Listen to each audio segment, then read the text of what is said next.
The alarm hit my eardrums like a fist. Red light flooded the corridor, and the deck under my boots shuddered hard enough to send me stumbling into the wall. Somewhere above me, deep inside the bones of the ship, something groaned the way metal groans, right before it tears apart.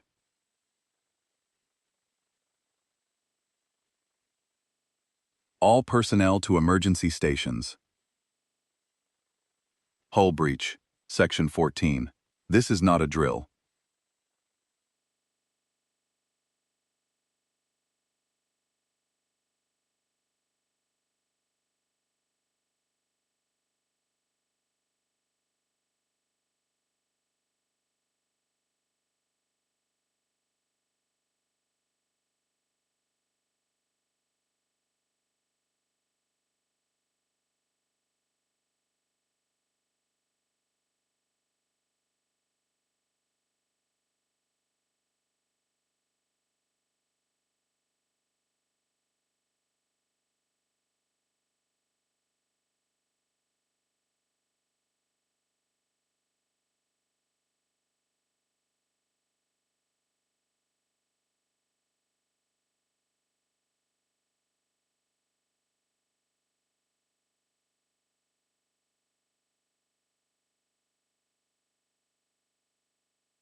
My name is Ethan Hale.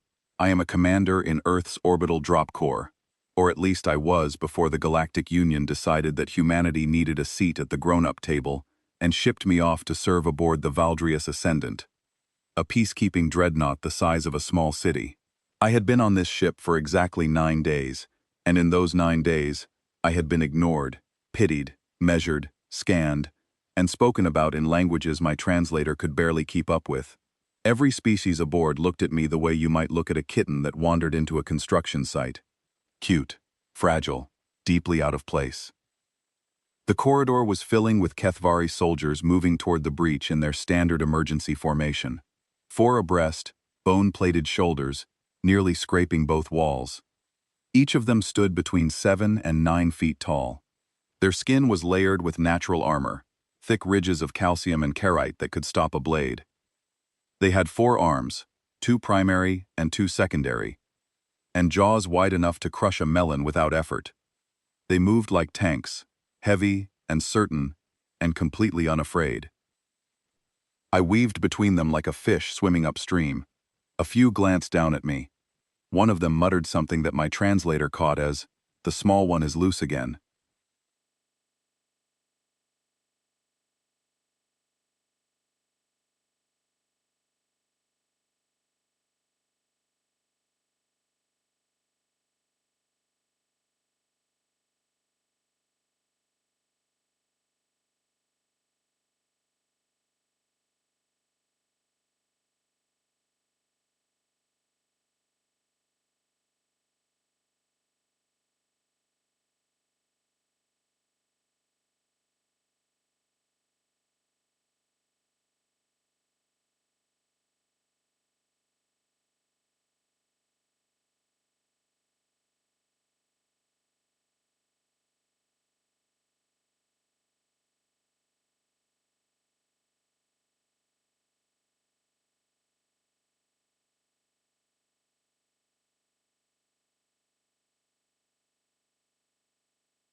The breach was bad.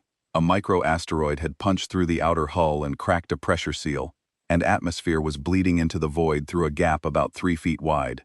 Emergency foam had deployed, but it was not holding. The temperature was already dropping. 2 Kethvari engineers were working the breach from the inside, their massive hands struggling with a patch kit designed for their proportions. The gap was in an awkward spot where 2 hull plates overlapped, deep in a recessed joint. Their arms were too thick to reach it properly. I saw the problem in about 2 seconds.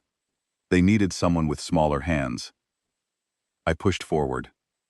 One of the engineers looked down at me and blinked all three of his eyes in confusion. "Move," I said.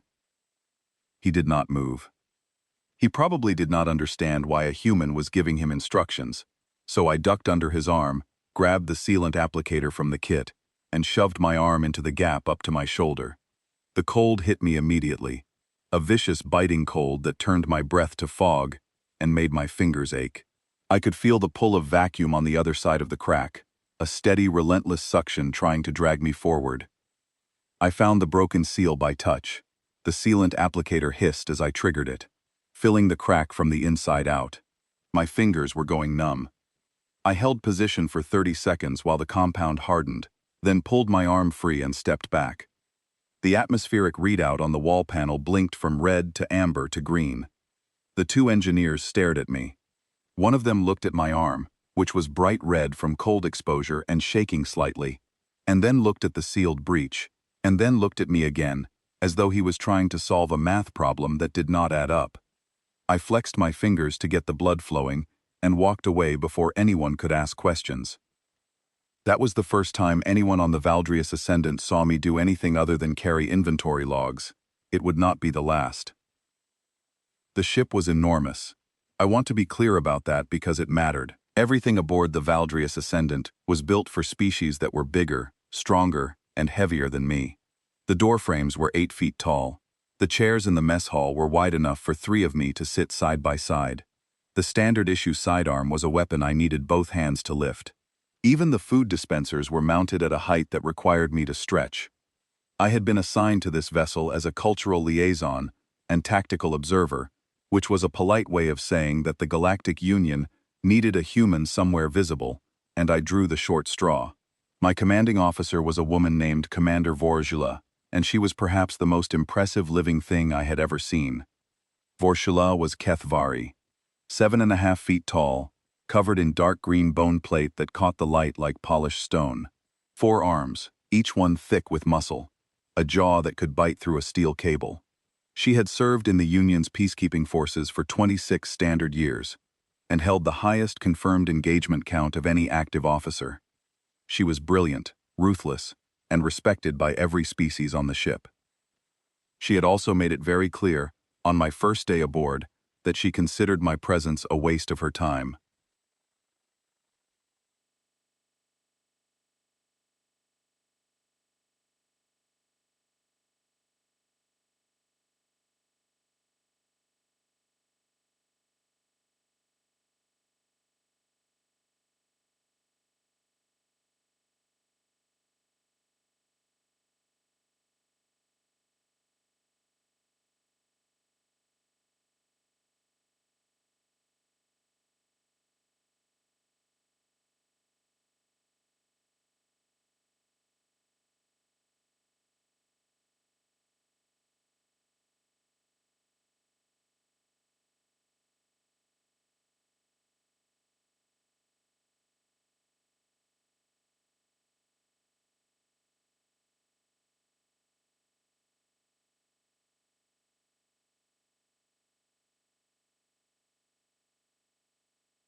Vorshala had been standing at the central hollow table, surrounded by her officers. She had looked down at me, and her translator had rendered her words in a flat, neutral tone that somehow made them worse.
I asked for a warrior.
I accepted it without argument, because arguing would have accomplished nothing, and because I have learned over 11 years of military service that the fastest way to change someone's mind is not to tell them they are wrong, it is to show them.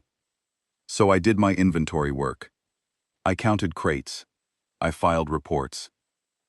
I was quiet and efficient, and completely invisible, which is exactly what I wanted to be. Because while I was counting crates, I was also doing other things.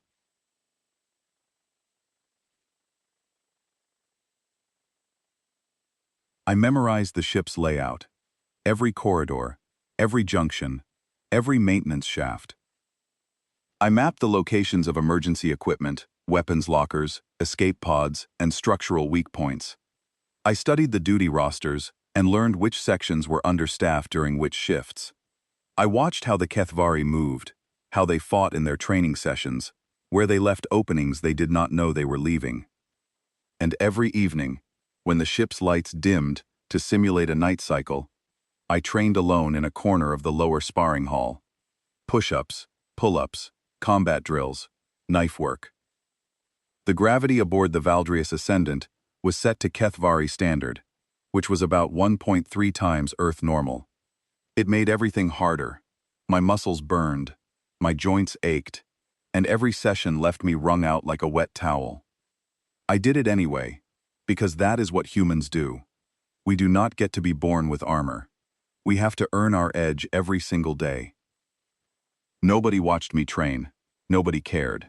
The Kethvari had their own sparring sessions in the main hall, massive contests of strength where two soldiers would grapple until one was pinned.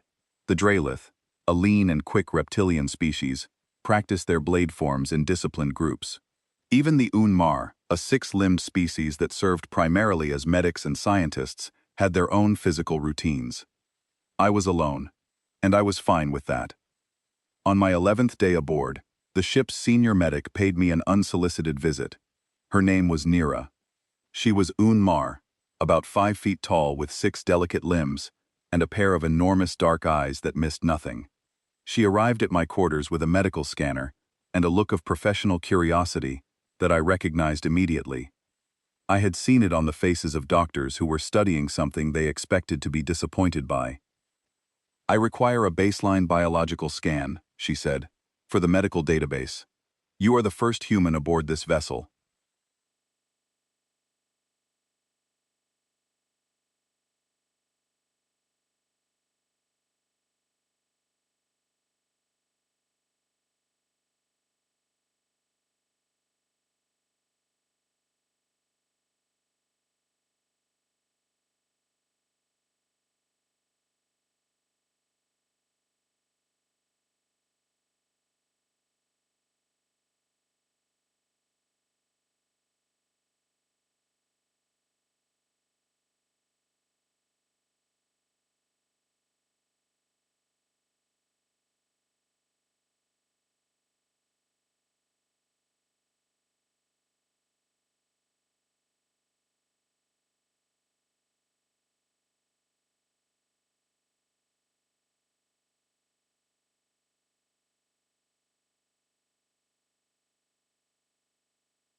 You have no redundant organs, she said. No. One heart. That is correct. Your skeletal structure is calcium-based but remarkably thin compared to Kethvari standards. Your skin has no protective plating. You lack venom glands, sonic organs, and regenerative tissue clusters. She paused and looked at me with those huge dark eyes. How does your species survive?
We cannot see in the dark.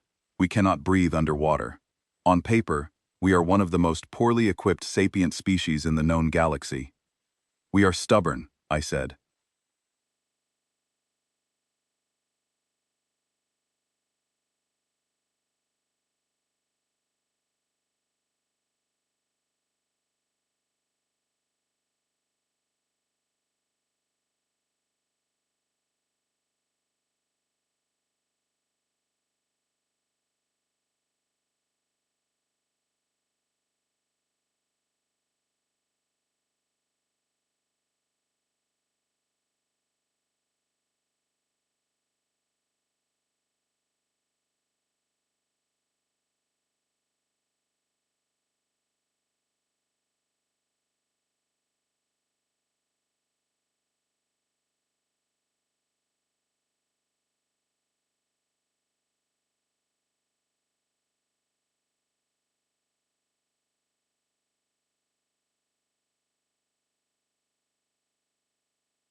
She left with her data, and I could tell she filed me away in her mind under the category of species that should probably be extinct but somehow are not.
She was conducting an inspection of the cargo bays, flanked by her lieutenant, a Kethvari named Kale, who was even taller than she was, and twice as unfriendly. I was on a ladder, logging serial numbers on a rack of supply containers, when she walked past. She did not look at me, but Kale did. The human is still here, Kale said, as though commenting on a stain that had not been cleaned. The human has a name, I said, without looking down from my work. Kale stopped walking.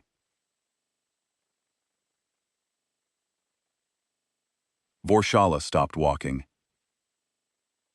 The air in the cargo bay went very still.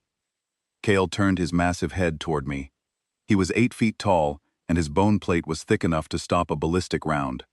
His 4 hands curled slowly into fists. I could feel the temperature of the interaction dropping by the second.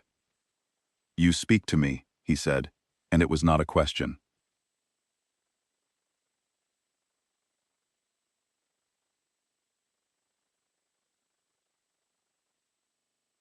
"I do," I said. I climbed down the ladder and stood in front of him. The top of my head came to the middle of his chest.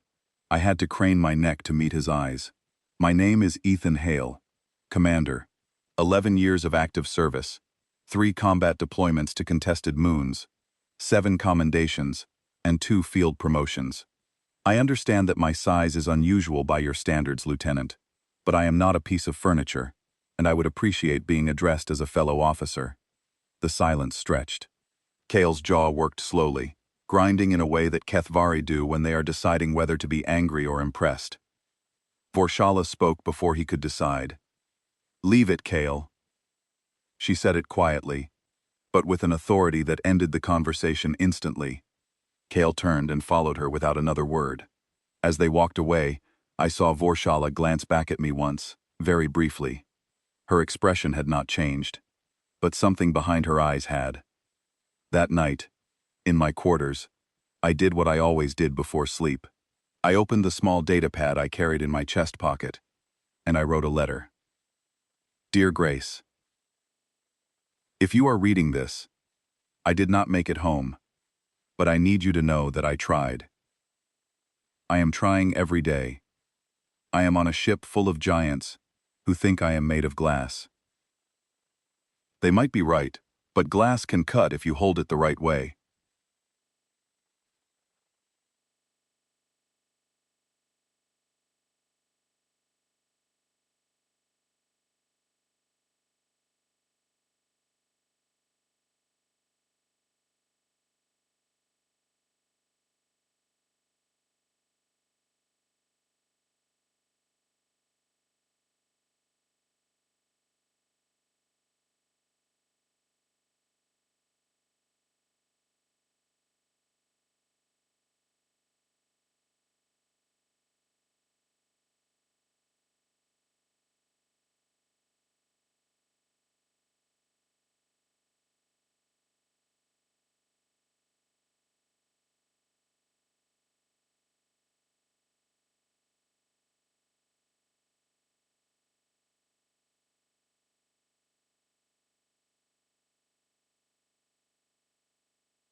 Hundreds of letters, never sent a single one. I turned off the light and lay in the dark, listening to the hum of a ship that was not built for me, surrounded by species that did not want me, carrying a rank that nobody respected. Tomorrow would be different, or it would not. Either way, I would get up and do it again. That is the thing about humans. We always get up. The next 19 days passed in a rhythm that I settled into the way a river settles into its bed. I did my work. I trained alone. I watched everything. The crew of the Valdrius Ascendant operated like a well-tuned machine, and I made it my business to understand every gear and lever. I learned that the Kethvari were powerful, but predictable. Their combat doctrine relied on overwhelming force applied in straight lines. They hit hard, they held ground, and they expected the enemy to break before they did. It worked against most threats in the galaxy, because most threats in the galaxy were smaller and weaker than the Kethvari. I learned that the Draelith were fast but fragile by comparison. Thin-boned reptilians with extraordinary reflexes and a cultural obsession with honor duels. They served as the ship's scouts and skirmishers. I learned that the Unmar were physically unimpressive but intellectually brilliant, a species that had turned medicine and science into something close to art. Nira ran the medbay with the precision of a battlefield surgeon, and I respected her more with every passing day. And I learned that none of them, Not one species aboard this ship had ever fought a war the way humans fight wars. The Kethvari had conflicts. Yes. Formal engagements between military forces, governed by codes of conduct so rigid they were practically choreographed. The Draelith had their duels, but those were one-on-one affairs, settled by blade and tradition. The Onmar did not fight at all. None of them knew what it meant to fight dirty. To ambush, to trap, to deceive, to use the environment as a weapon, to improvise under pressure, until the very concept of an unfair fight became meaningless, because the only fight that mattered was the one you survived. I kept these observations to myself. I wrote them in a small notebook I carried everywhere, using a pencil because digital notes could be accessed by the ship's systems. Old habits from a lifetime spent in places where information was survival. On the 23rd day, I was eating alone in the mess hall when a commotion erupted on the far side of the room. I looked up to see a group of Kethvari soldiers gathered around one of the sparring circles that dotted the edges of the dining area, casual challenge rings where crew members could test each other between meals. Two soldiers were grappling inside the circle, and the crowd was loud and animated. I watched from across the room. The match was between two mid-rank Kethvari, both around 8 feet tall. They locked all four arms and pushed against each other with grinding force, feet gouging marks in the deck plating. It was raw strength against raw strength, and the crowd loved it. The match ended when one of them finally managed to force the other's shoulders to the ground. The winner roared, the loser accepted defeat with a nod, and the crowd dispersed. It was impressive. It was also, from a tactical standpoint, extraordinarily limited.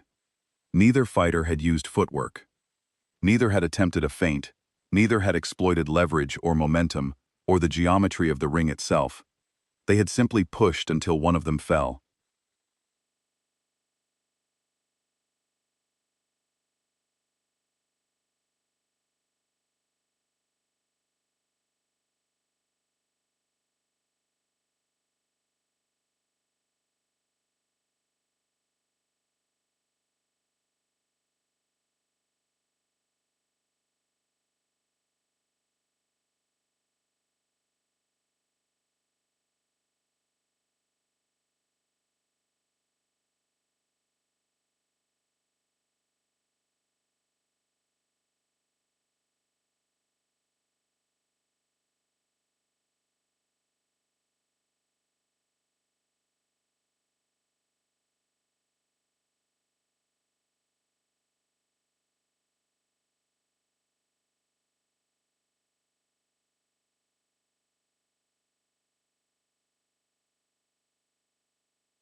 It was mid-shift, and I was in a corridor near the mess hall when every light on the ship flickered and a sound like tearing fabric ripped through the walls. The deck lurched sideways, throwing me against the bulkhead. Warning sirens screamed to life. But this was not a hull breach. This was worse. The ship's combat training system had malfunctioned. The Valdrius Ascendant ran constant combat simulations through a network of hardlight projectors embedded in the walls and ceilings, holographic systems that could generate realistic enemy combatants for training exercises. These projectors were supposed to be restricted to designated training areas and governed by safety protocols that limited their physical output. Those protocols had just failed. A hardlight construct materialized in the corridor ahead of me. It was modeled after a Vrexel berserker, an insectoid species about the size of a small car, all chitinous armor and slashing forelimbs. The Vrexel were raiders, banished from the Galactic Union decades ago, and the training system used them as standard enemy models because they were the closest thing the galaxy had to a universal threat. The construct was not real, but the hardlight projectors that generated it were pushing enough force to cause serious injury. The thing swung a forelimb at the corridor wall and left a dent in the metal. Behind me, the mess hall doors opened, and a dozen crew members spilled into the corridor, drawn by the noise. Kethvari, Draelith, Unmar. They saw the construct and froze. I understood why. This was not supposed to happen. The training system had safeties that should have made this impossible. The crew was caught between confusion and alarm, unsure whether to treat this as a real threat or a glitch. Uncertainty is paralyzing, and I could see it spreading through the group like a virus. The construct turned toward them. Its mandibles clicked with a sound that the hardlight system reproduced with horrible accuracy. It began to move.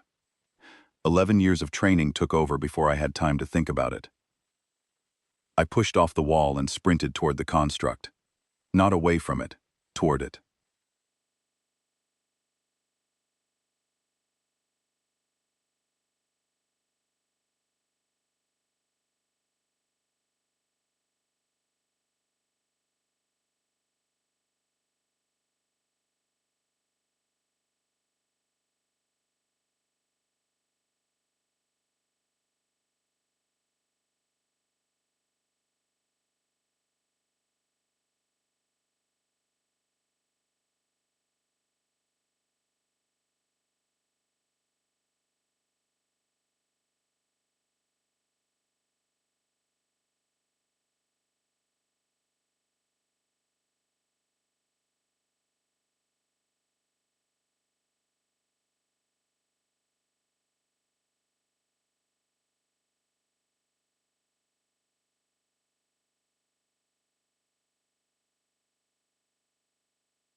The construct swung at me. I dropped into a slide on the smooth deck plating, passing under the forelimb with about 6 inches to spare. The displaced air ruffled my hair as the limb whistled over my head.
This close, I could see the shimmer of the hardlight field, the faint distortion where projected energy met air.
I grabbed a metal serving tray from a cart that had been knocked over in the corridor. It was heavy, with a sharp edge, and it fit my hand like it was made for this moment. I stood, planted my back foot, and threw the tray sidearm with every ounce of force I could generate. The tray spun through the air in a flat arc, caught the projector node dead center, and shattered it. Sparks rained down. The Vrexel construct flickered twice and collapsed into nothing, dissolving like smoke in a breeze.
I stood there, breathing hard, surrounded by a dozen aliens who were staring at me with expressions I had never seen directed at a human before.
Nobody spoke to me for the rest of that shift, but I could feel their eyes following me everywhere I went.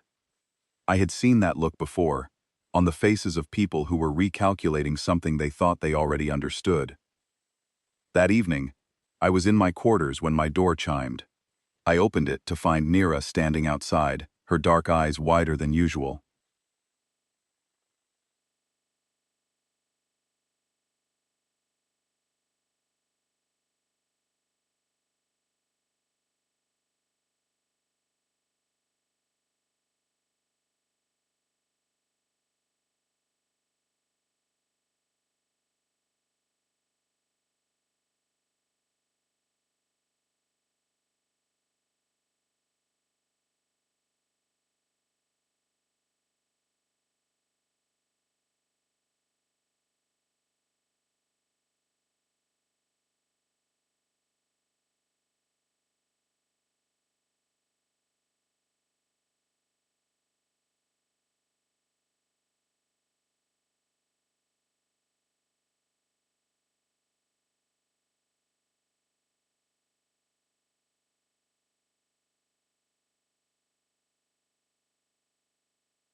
That is faster than the baseline for Drelith scouts, and significantly faster than any recorded Kethvari response.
You also ran toward the threat. Every other individual in that corridor moved away from it. The standard biological response to a large predatory form is retreat. You advanced. Different training, I said. She looked at me for a long moment.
I leaned against the doorframe and considered how much to tell her.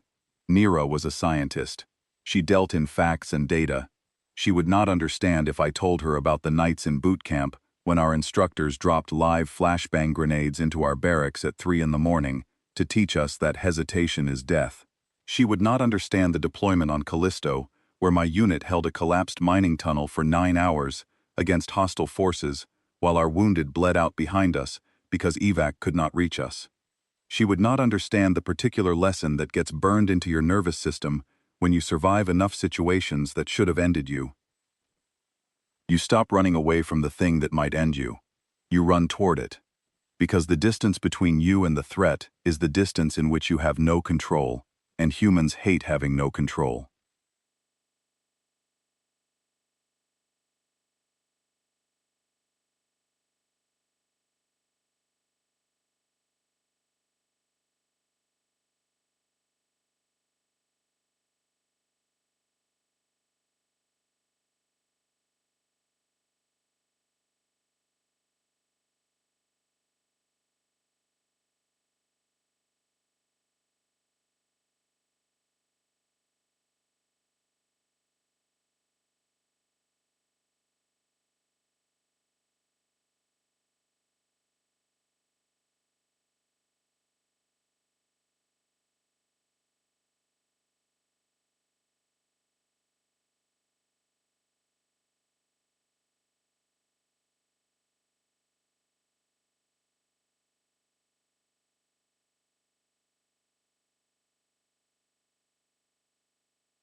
She did not ask to see the marks.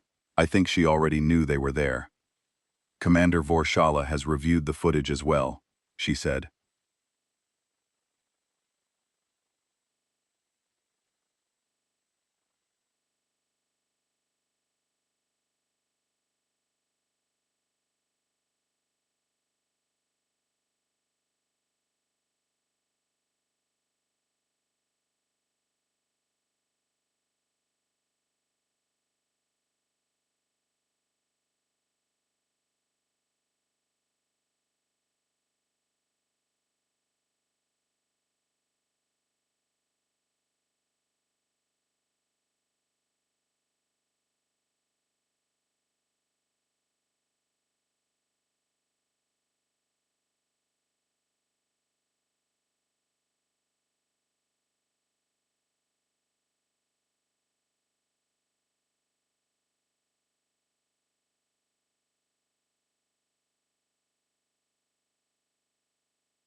Did she say anything? No, but she has amended your duty assignment. Effective tomorrow, you are transferred from cargo inventory to tactical readiness support.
Thank you for telling me, Nira.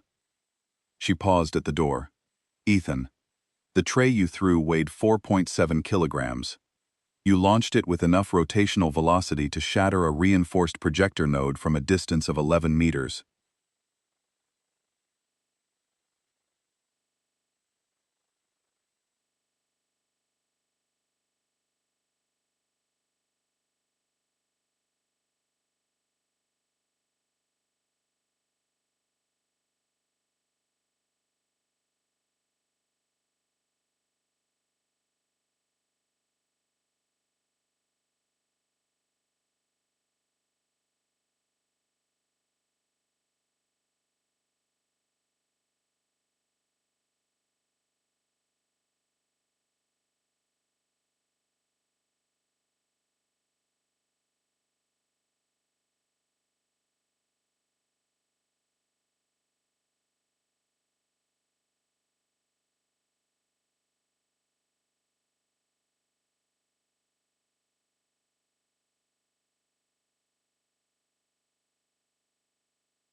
The force required exceeds what our biological models predict for human musculature by a factor of 1.4.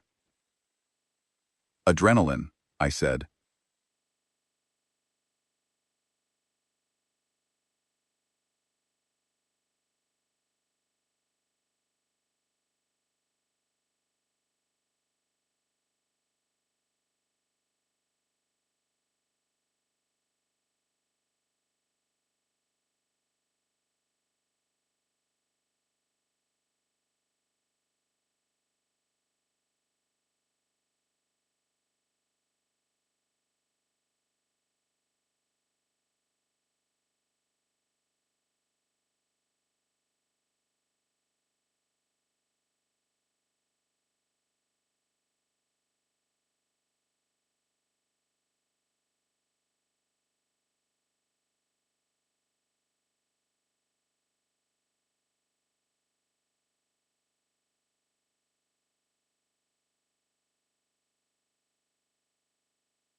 It makes us temporarily stronger, faster, and significantly less concerned with self-preservation.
Yes, that is deeply troubling from an evolutionary standpoint.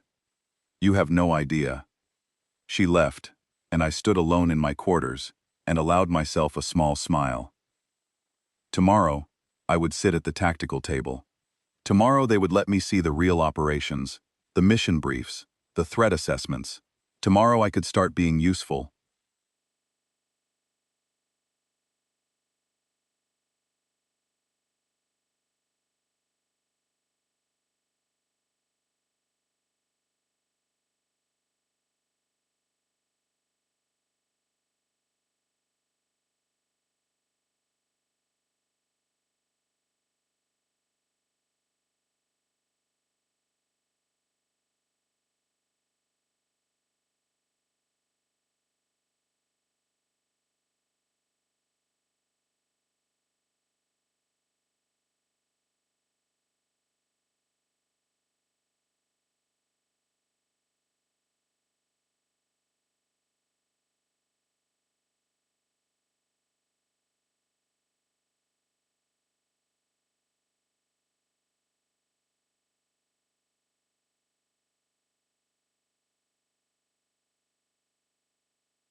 Not the uniform, not the species. Me. I do not know if that is a good thing yet. It might make things harder. It usually does. I miss home. I miss the sky. I miss the weight of real air, and the sound of rain on a window. I miss your voice, and the way you laugh when I say something stupid, which is often. I will make this count, I promise. Ethan. I saved the letter, turned out the light, and slept better than I had in weeks. The next morning,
it was a wide, circular room at the heart of the ship, dominated by a holographic display table that showed a three-dimensional map of the surrounding star systems.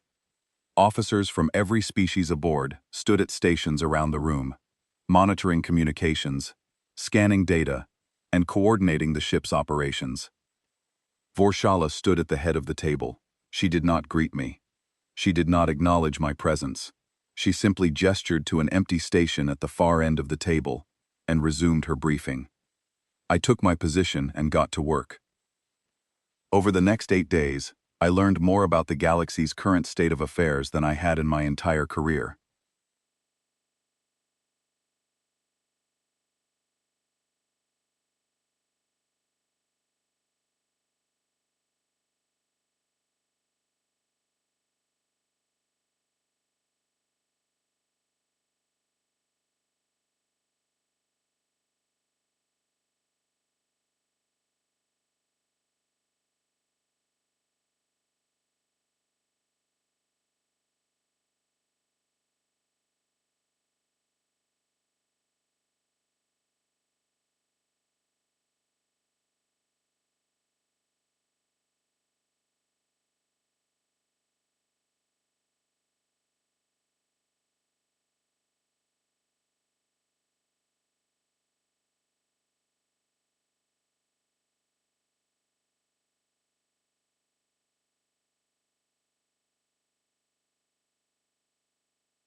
Pirate activity along the trade corridors had tripled in the last standard year, and the Vrexel, those insectoid raiders I had seen modeled in the training malfunction, were becoming bolder and more organized. Intelligence reports suggested they were building towards something, though nobody could agree on what. I absorbed all of it. I cross-referenced the intelligence reports with the ship's tactical database. I built threat models in my head, mapping probable attack vectors and identifying vulnerabilities in the Union's defensive posture.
On the 5th day at the tactical table, Vorshala asked me a direct question for the first time.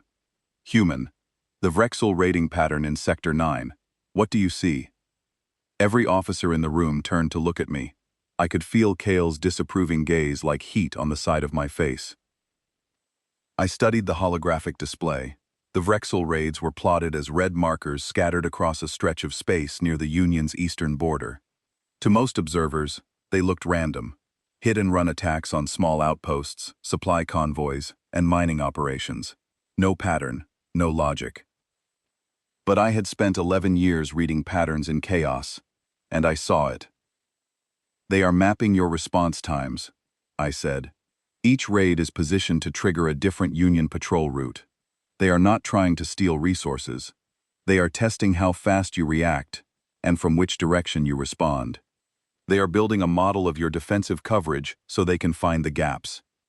The room went very quiet. Vorshala stared at me. Her yellow eyes were unreadable. None of my analysts have identified that pattern. Your analysts are looking for what the Vrexel are taking. I am looking at what they are learning. She held my gaze for a long moment.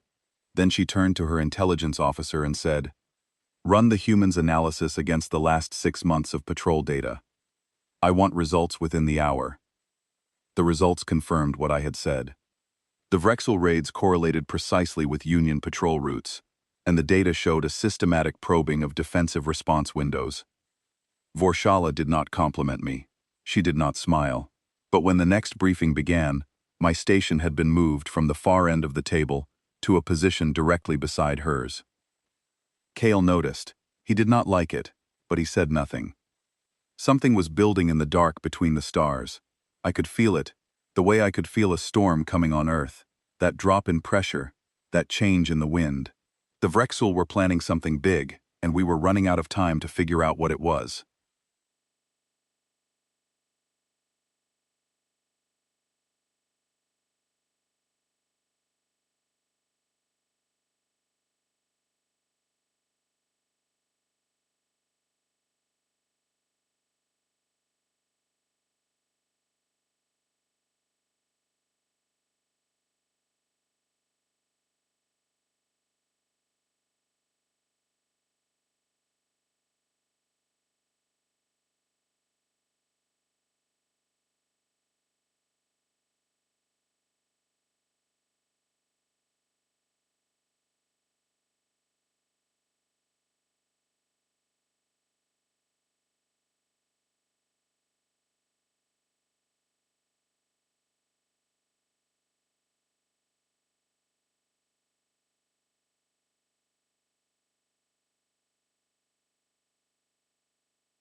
I was out of bed and dressed in 90 seconds, running toward the Tactical Operations Center before the general alarm even finished sounding.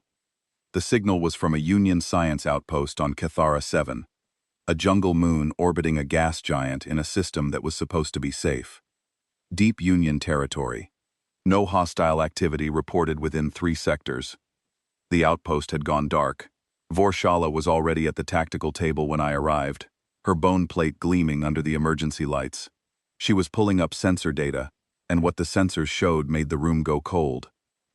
Movement on the surface, hundreds of contacts, moving in coordinated patterns through the jungle toward the outpost.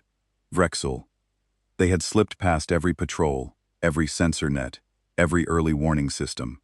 They were already on the ground in force, and they were closing on a facility staffed by 43 Union scientists who had no military training and minimal defensive capability.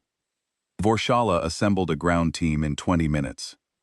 12 Kethvari shock troopers, the best fighters on the ship, 4 Draelith scouts for reconnaissance, 2 Unmar medics, including Nira, and me, because Union protocol now required a human representative on all ground operations, following some diplomatic agreement I had never read and did not care about. We loaded into the drop shuttles in the main hangar. The Kethvari checked their weapons with practiced efficiency, heavy plasma rifles and close-quarters impact hammers designed for their four-armed grip. The Dralith sharpened their blades. Nira organized her medical kit with steady hands and calm eyes. I checked my own gear, a standard Union sidearm, which was too large for comfortable one-handed use. A combat knife that I had brought from Earth, 8 inches of carbon steel that had been with me through 3 deployments. A small medical kit, 2 concussion charges, and a coil of high-tensile wire that I carried everywhere because you never know when you need to bind, cut, trip, or climb. Kale looked at my loadout and snorted. "You bring a knife to fight Vrexul." "I bring everything I have," I said. "That is what makes it enough." He shook his head and turned away. I did not blame him. He had never seen what a human could do with a knife and enough motivation. The drop was rough. Cathara 7's atmosphere was thick and turbulent, and the shuttle bucked and shuddered as we descended through layers of superheated cloud and driving rain. I strapped in and focused on my breathing the way I had been trained, slow and steady, pushing oxygen to my muscles, keeping my heart rate under control. Around me, the Kethvari sat in rigid silence. They did not show fear. I do not think they felt it, not in the way humans do. Their biology did not produce the same chemical cascade that flooded a human body before combat, that electric cocktail of cortisol and norepinephrine that sharpened your senses and set your hands trembling.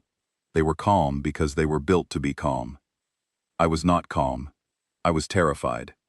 My hands were shaking, my stomach was tight, and every cell in my body was screaming that I was about to walk into a jungle full of things that could tear me apart.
Fear is fuel. You take it and you burn it, and you use the heat to move faster than you should be able to move. The shuttle hit the ground hard. The ramp dropped. Wet air flooded in, thick with the smell of vegetation and ozone and something else, something sharp and acrid, that I recognized from briefing footage. Vrexul pheromones. They were close. We moved into the jungle in formation. Vorshala took point with Kale and 4 troopers. The Dralith scouts fanned out on the flanks, their lean bodies disappearing into the undergrowth with an ease that was almost beautiful. Nira and the other medic held the center. I was assigned to the rear. The jungle of Cathara 7 was unlike anything I had seen on Earth, or any of the moons I had fought on. The trees were massive, towering columns of dark wood, wrapped in bioluminescent vines that pulsed with a faint blue-green light. The undergrowth was dense and wet, and everything moved. Leaves shifted in rhythms that had nothing to do with the wind. Roots crawled visibly across the ground like slow-motion snakes. The air hummed with the sound of 1,000 unseen creatures going about their lives in the canopy above. It was beautiful and deeply wrong, in the way that all jungles are wrong. Too much life packed into too little space. Everything competing, everything hungry. I dropped to the back of the column and went quiet.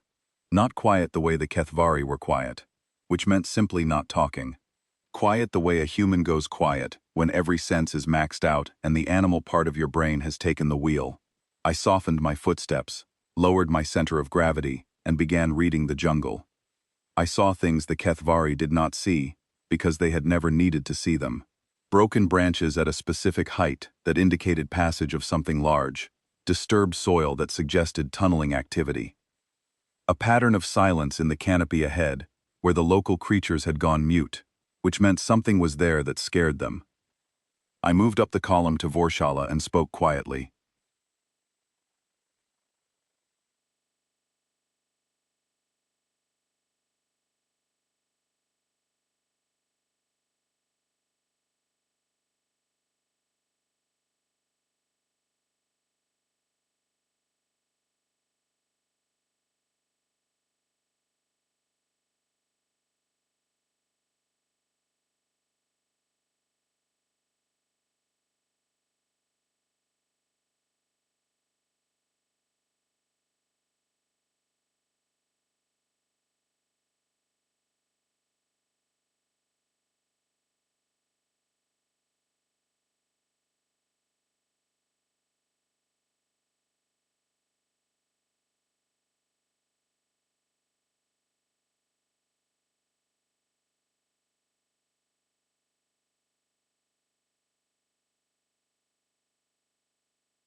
The soil disturbance pattern indicates tunnels. The canopy has gone quiet in a fan shape ahead of us, which means something is waiting in a spread formation.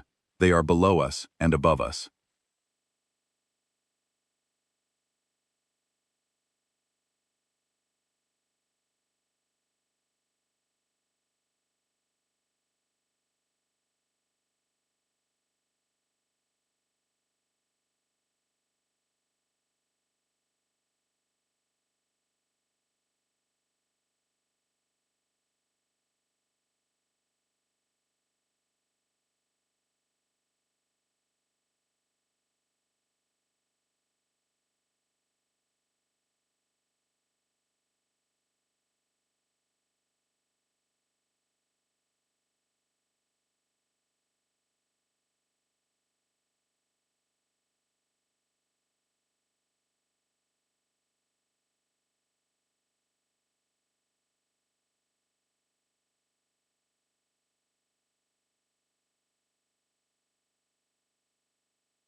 Trust the human's instinct, or trust the technology. She trusted the technology. We walked into the ambush exactly as I predicted. They came from everywhere at once. The ground erupted, as Vrexel tunnelers burst through the soil in a ring around our position. The canopy exploded with dropping bodies, Vrexel warriors falling from above on silk-thin lines, mandibles open, forelimbs extended. The air filled with the hiss of neurotoxin darts and the shriek of sonic disruptors.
Not from the impact, but from the neurotoxin, tiny darts that found the gaps between bone plates and delivered a paralytic compound that could shut down a Kethvari nervous system in minutes.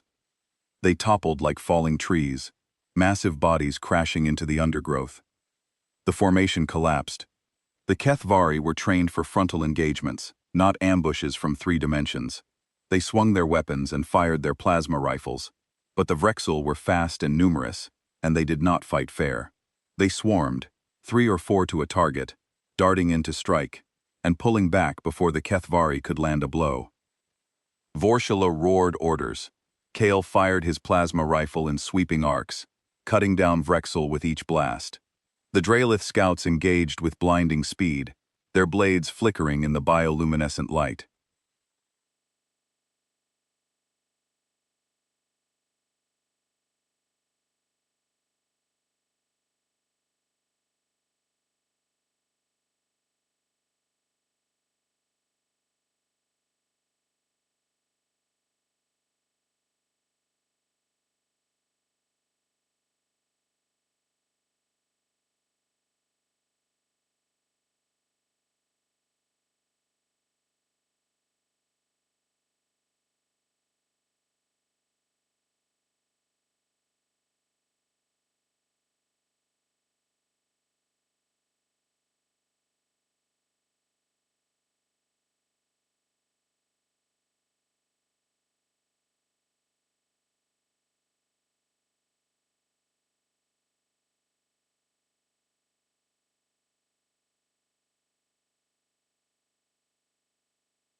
There were too many, and they kept coming from the tunnels.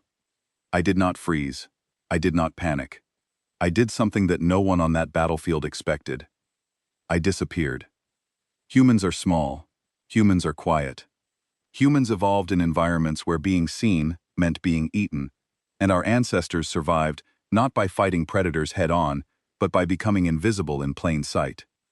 Every human carries this legacy in their bones, this ancient capacity to go still and silent and slip through the gaps in a predator's attention. I dropped low and moved into the undergrowth. The Vrexel were focused on the Kethvari, the big targets, the obvious threats.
It was coordinating the attack from a raised root cluster, clicking its mandibles in patterns that I recognized from briefing materials as command signals. I drove my knife into the nerve junction at the base of its skull, a spot I had memorized from the Vrexel anatomy files I had studied during my weeks of cargo inventory. It dropped without a sound. I moved to the next one, and the next. A neurotoxin dart caught me on the left shoulder. The impact was like being stung by a hornet, a sharp, hot pain that immediately began spreading down my arm. I felt my fingers going numb, my grip weakening. The toxin was designed for Kethvari biology, which meant it was not perfectly calibrated for a human nervous system. It hurt, but it did not paralyze me the way it would have paralyzed a Kethvari. I switched my knife to my right hand and kept moving.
I was not thinking in words anymore.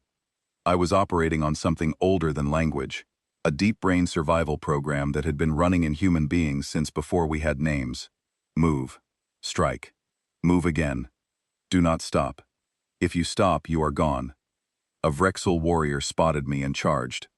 It was 6 feet tall on 4 legs, with slashing forelimbs that could cut through armor plating. I sidestepped its initial lunge by a margin so thin I felt the displaced air on my cheek, rolled under its follow-up strike, and came up inside its guard, where its long limbs could not reach me. I put my knife through the soft tissue under its jaw and twisted. It fell. I pulled the blade free and kept moving.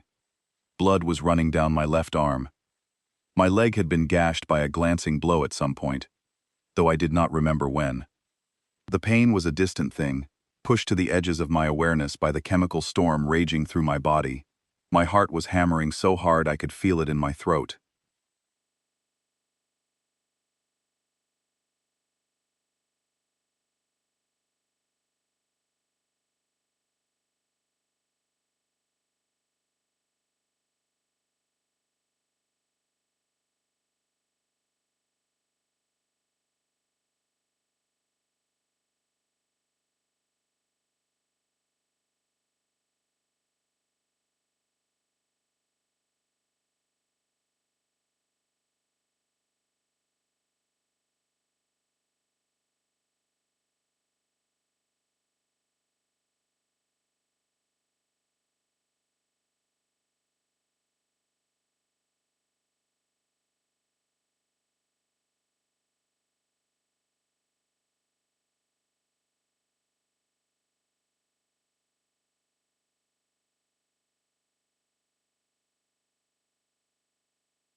A Vrexel Alpha had engaged her directly, a massive specimen nearly twice her height, with reinforced chitin armor and hydraulic forelimbs that could crush stone.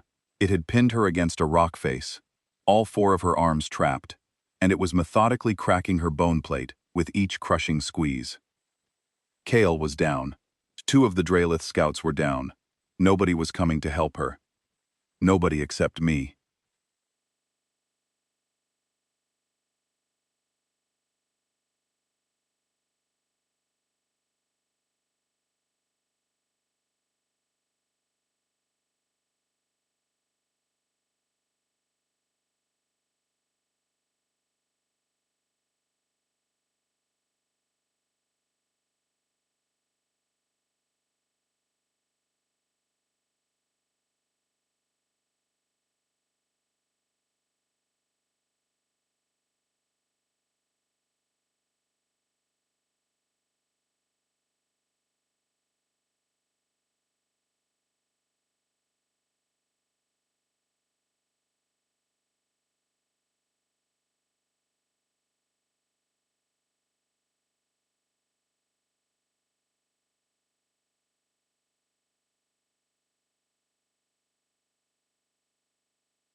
Another fired a neurotoxin dart that missed my head by inches.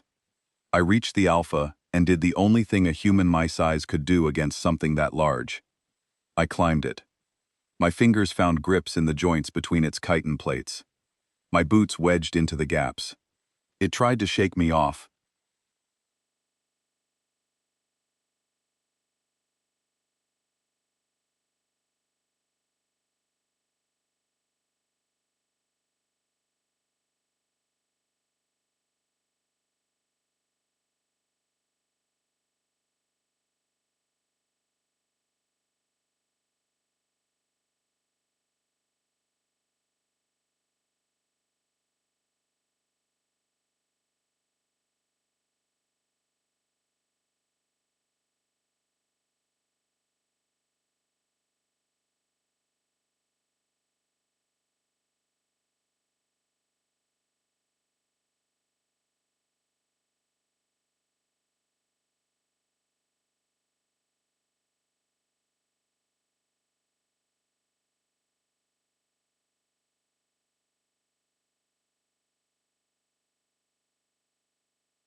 Every Vrexel had one, a dense bundle of neural tissue located at the junction of the skull and the thorax, protected by the thickest armor on their body.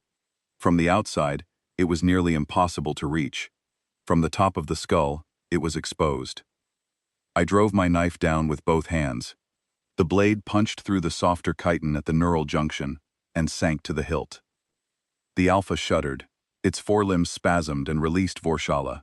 It took one staggering step forward, then another, and then its legs buckled, and it crashed to the ground with an impact that shook the earth. I rode it down, pulling my knife free as it fell. I hit the ground hard and rolled, coming up on my feet by pure instinct. My left arm was completely numb now. My leg was leaving a trail of blood in the mud. My vision was starting to gray at the edges. Vorshala was on the ground, her bone plate cracked in 3 places, green blood seeping from the fractures. She was staring at me with an expression that I had never seen on a Kethvari face in my life. I reached down with my one functioning arm and offered her my hand. "We need to move, Commander. Can you walk?" She took my hand. Her grip was careful, as though she was afraid she might break me. I pulled her upright, which was absurd given that she outweighed me by 300 pounds, but she helped, and between us we got her standing. The remaining Kethvari had rallied. The Vrexul were retreating into their tunnels, dragging their wounded with them. The ambush was over. We moved toward the extraction point in a ragged column. I kept my hand on Vorshala's arm to steady her, though I was the one who needed steadying. The jungle blurred around me. My body was shutting down, the adrenaline fading, and the pain rushing in to fill the vacuum. I made it to the medevac shuttle. I made it up the ramp. I made it into a seat. Then my legs gave out, and the world went dark. The last thing I heard before unconsciousness took me was Nira's voice, sharp and urgent, and the words she said to her colleague that followed me down into the black.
But it was possible.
My body felt like it had been taken apart and put back together slightly wrong. Every joint ached. My left arm throbbed with a deep, burning pain that told me the neurotoxin had worked its way through my system before my liver broke it down. My right thigh was stiff with medical sealant over the gash I barely remembered getting. I was alive. The medbay of the Valdrius Ascendant was enormous, built to accommodate patients ranging from the 5-foot Unmar to the 9-foot Kethvari. I was in one of the smaller beds along the far wall, hooked up to monitoring equipment that beeped and hummed with readings that clearly confused the medical staff. Nira was there. She had pulled a chair to my bedside and was studying a display screen filled with data, her 6 limbs folded neatly beneath her. When she saw my eyes open, she leaned forward.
The neurotoxin you absorbed is a Class 4 paralytic compound designed to incapacitate Kethvari warriors for a minimum of 15 standard days. Your body metabolized it in 41 hours. I tried to sit up. Pain lanced through my ribs and I reconsidered. Your liver, Nira continued, her voice carrying the particular tone of someone who has encountered a scientific anomaly and has not yet decided whether to be impressed or horrified, is the most aggressively functional detoxification organ I have ever documented. It identified the Vrexel neurotoxin as a foreign compound and began producing targeted enzymes to neutralize it within minutes of exposure. Minutes, Ethan.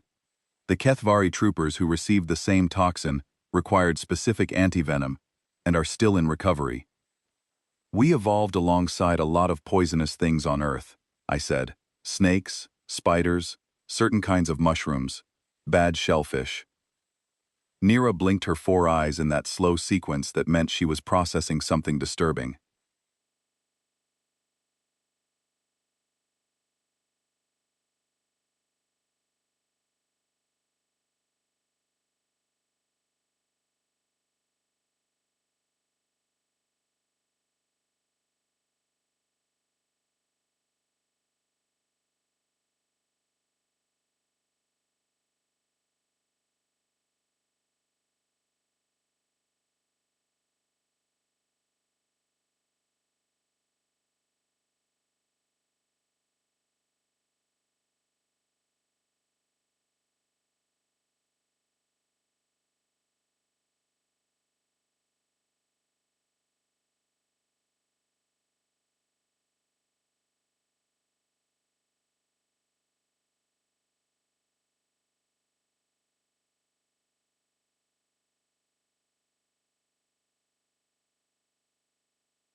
Thousands.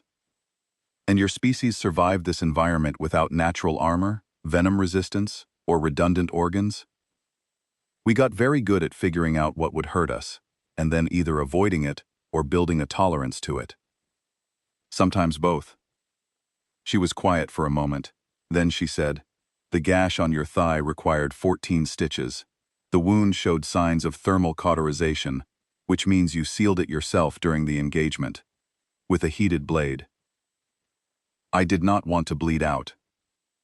You cauterized an open wound on your own body while actively fighting. The pain alone should have caused systemic shock." "It did hurt quite a lot," I admitted. Nira stared at me. "Ethan, I have treated soldiers from 9 different species aboard this vessel. Kethvari, with cracked bone plate, Dreolith with severed tendons, Unmar with ruptured sensory membranes. None of them, not one, has ever performed self-surgery during active combat and continued fighting. The concept is not present in any of our medical literature because it is assumed to be biologically and psychologically impossible.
I laughed, and it hurt, and I laughed again.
Thank you, Nira. You are a very difficult patient, she said. Please stop almost dying. She left to check on the other wounded, and I lay in the quiet of the med bay and let the pain wash over me in waves.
I have carried it for years.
Kale was in a bed across the room, his massive frame wrapped in medical braces, his bone plate patched with synthetic compounds.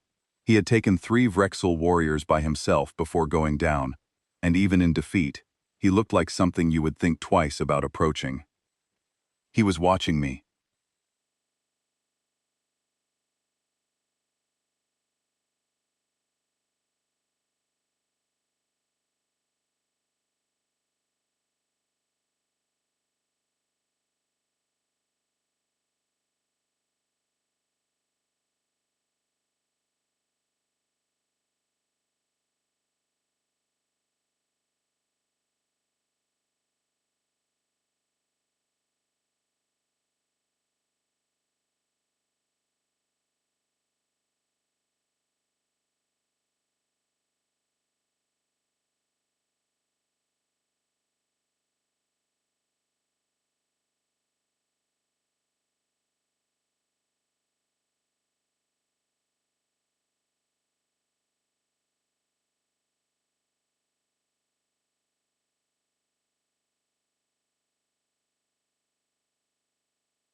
The dynamic on the ship had changed, and I could feel it even from my hospital bed.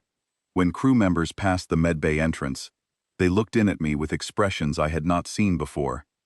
Not pity, not the condescending curiosity of someone studying a lesser species. Something closer to recalibration, the look people get when a piece of the world they thought they understood has rearranged itself. Some of them looked at me with respect. A few looked at me with something that was not quite fear, but lived in the same neighborhood. I did not like that. I had not come here to be feared. I had come here to be useful, to build something between my species and theirs, to prove that humanity had earned its place at the table.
She entered the medbay alone, without Kale or any of her officers. She was bandaged in several places and moving with a stiffness that told me her cracked bone plate was still healing. But she carried herself with the same commanding presence that made every room she entered feel like it belonged to her.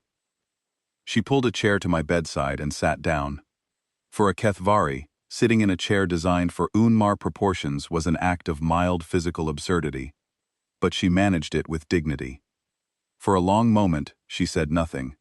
She simply sat there, looking at me with her yellow eyes, and I waited, because I have learned that the most important conversations begin with silence.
Not how did I fight. She had watched me fight. Not how did I survive. She had watched me survive. The question was bigger than tactics and biology. How are you this way? I took a slow breath and considered my answer carefully.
She was a soldier, the finest I had ever served alongside. She deserved the truth, not a sanitized version of it. Humans evolved on a world called Earth, I said. It is a middleweight planet, with a gravity well deeper than most species in the Union find comfortable. The atmosphere is a nitrogen-oxygen mix, with enough weather variation to produce hurricanes, blizzards, droughts, and floods, sometimes in the same region within the same year.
Earth has millions of species, and most of them are trying to eat each other at any given moment.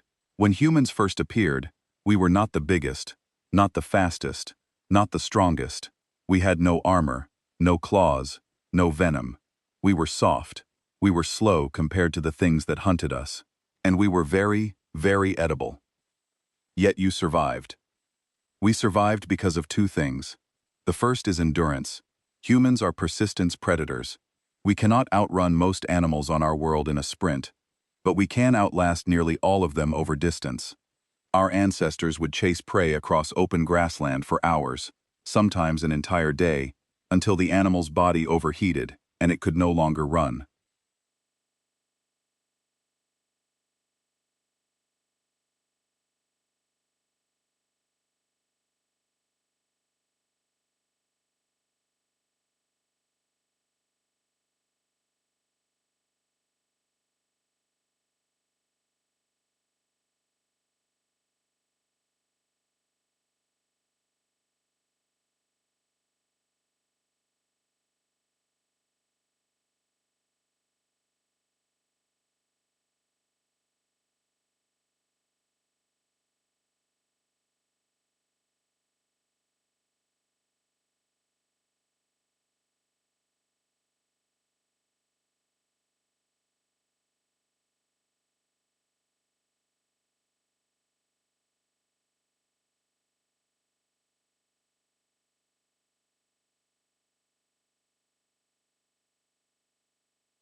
The Kethvari were ambush fighters, built for explosive bursts of power. The concept of simply chasing something until it gave up from exhaustion was clearly alien to her. The second thing, I said, is that we learned to adapt. We could not grow claws, so we made knives. We could not grow armor, so we built shields. We could not fly, so we invented machines that could. Every disadvantage became a problem to solve, and humans are very, very good at solving problems, especially when the alternative is extinction. This explains your physical capabilities, Vorshala said. It does not explain what I saw on Cathara 7. What did you see? She leaned forward, and her voice dropped to something quieter than I had ever heard from a Kethvari.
I saw that creature take a wound that should have disabled it, treat the wound itself without stopping, and continue fighting with a ferocity that exceeded anything I have witnessed from my own soldiers in 26 years of service. She paused. I saw you climb the back of a Vrexel Alpha that outweighed you by a factor of 10, find its single most vulnerable point, and end it with a blade shorter than my hand. And I saw you do all of this while your body was saturated with a neurotoxin that had incapacitated warriors twice your mass. I was scared, I said. I want you to know that. I was not brave.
Because there were wounded behind us who could not move.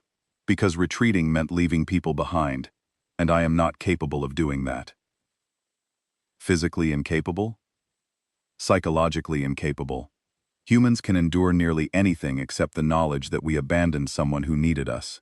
It breaks something inside us that does not heal.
We have never known what it is to be soft.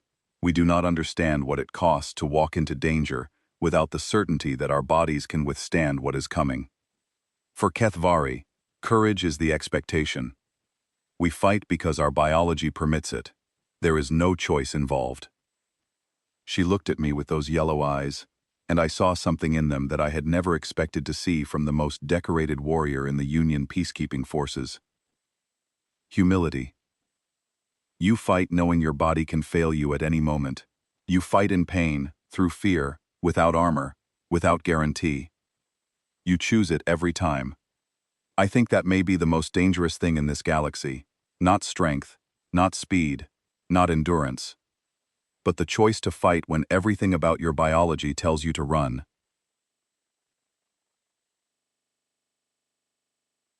Neither of us spoke for a while. I let her words settle into my chest, like stones dropped into water, heavy and resonant and real. I want to offer you a new position, Vorshala said. Not liaison, not observer, tactical advisor, with a permanent seat at the command table and full operational authority during ground engagements. That is a significant upgrade from cargo inventory. The faintest flicker of something crossed her face. I think it might have been amusement. You were wasted in cargo inventory. I suspect you knew that from the beginning.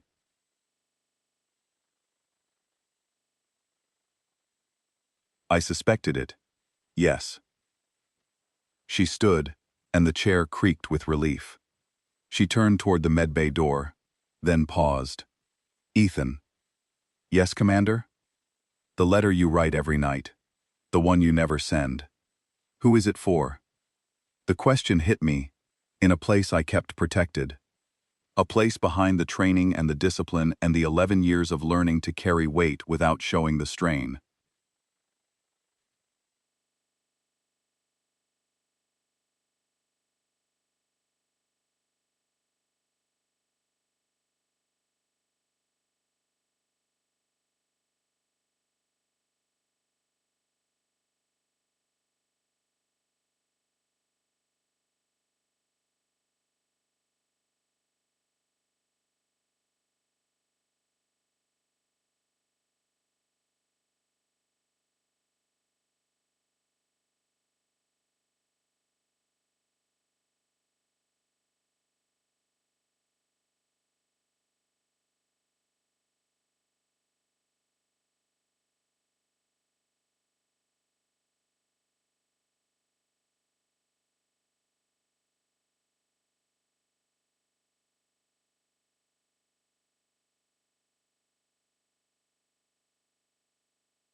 Whoever it is, she said, they would be proud of you.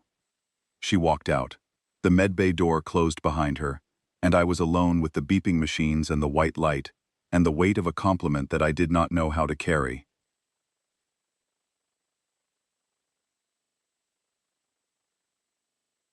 That night, I wrote my letter.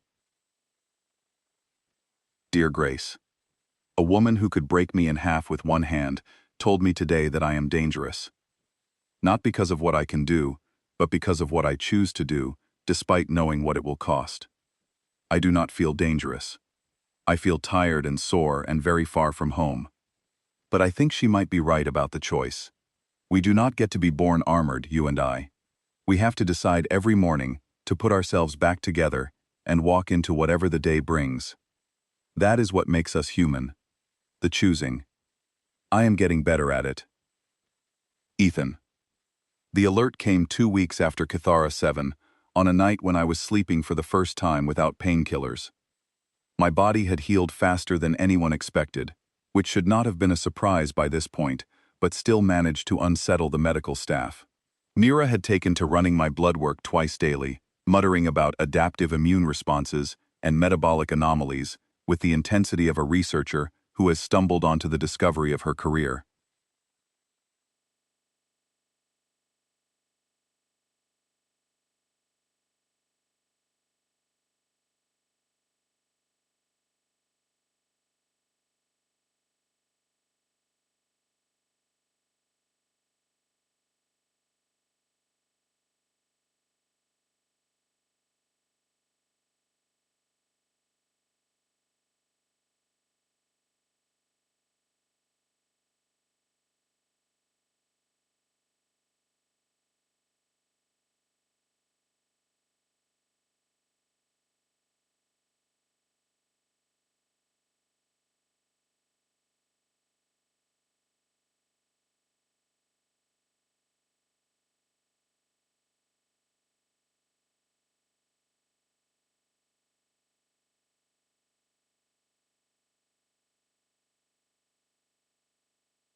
I was dressed and moving in under a minute, sprinting through corridors that were already filling with crew members heading to their stations.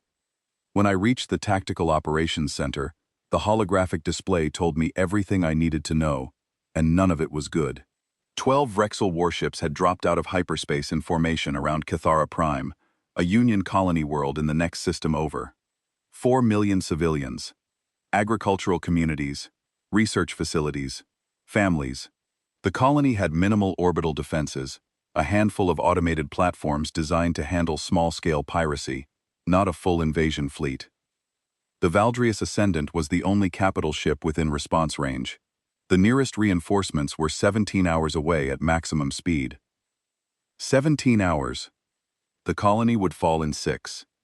The tactical center filled quickly. Vorshala took her position at the head of the table, flanked by Kale and her senior officers. I stood at my station beside her and studied the enemy formation with a cold, clear focus that had replaced the fog of sleep in about 4 seconds flat. The Vrexel fleet was organized in a pattern I recognized from the intelligence analysis I had done weeks ago.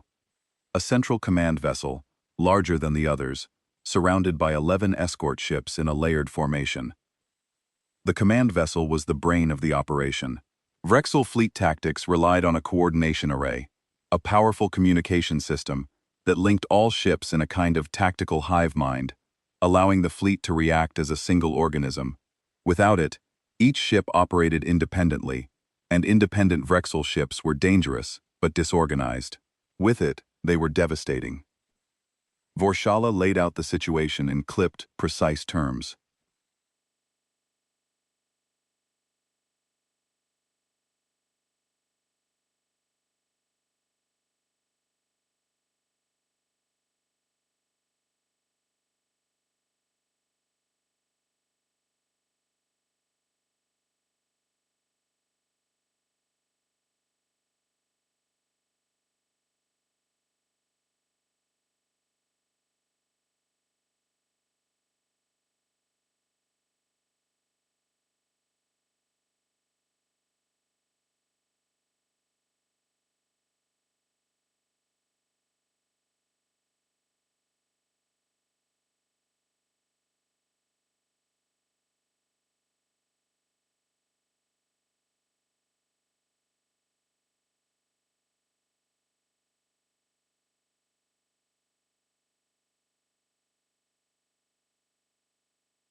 The colony cannot absorb 17 hours of assault, Kale said.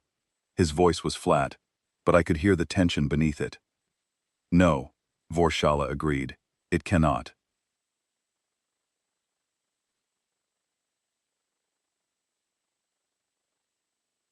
The room fell into a heavy silence. I watched the officers process the math, and I watched the math win. There was no conventional solution. They could not outfight 12 ships. They could not outrun them. They could not hide 4 million people.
Every head in the room turned toward me.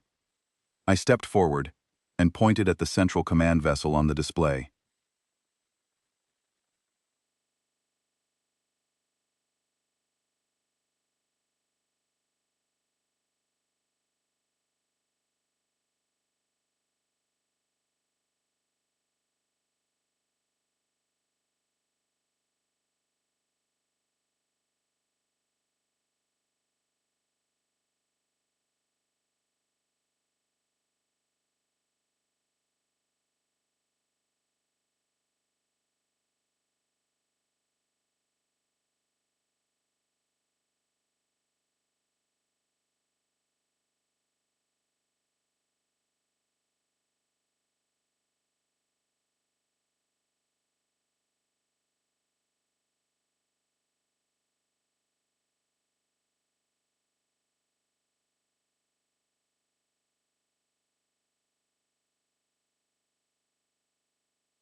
Without it, 12 ships become 12 individual problems instead of one collective threat.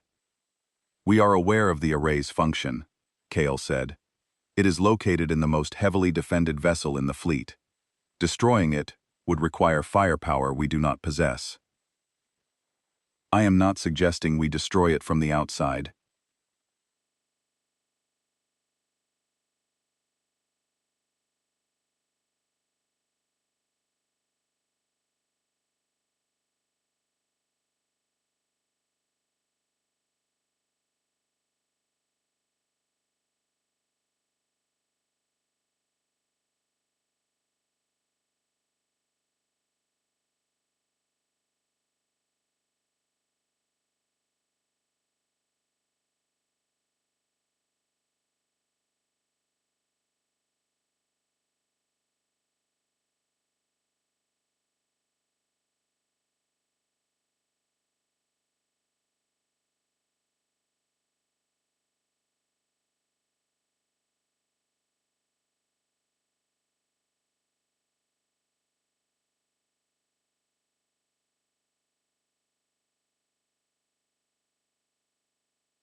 Without the array, the fleet loses cohesion.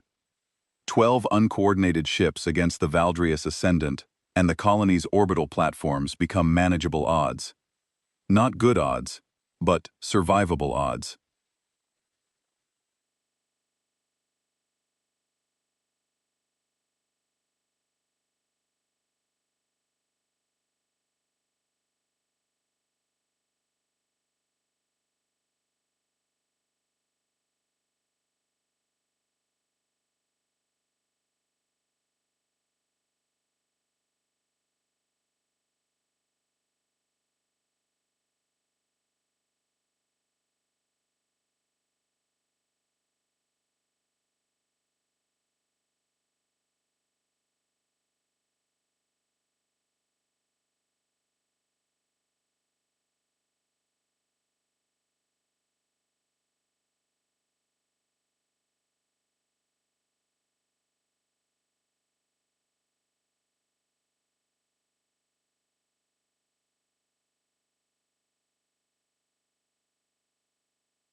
You are describing a boarding action against a Vrexel command vessel with active defenses, during a fleet engagement, using drop pods.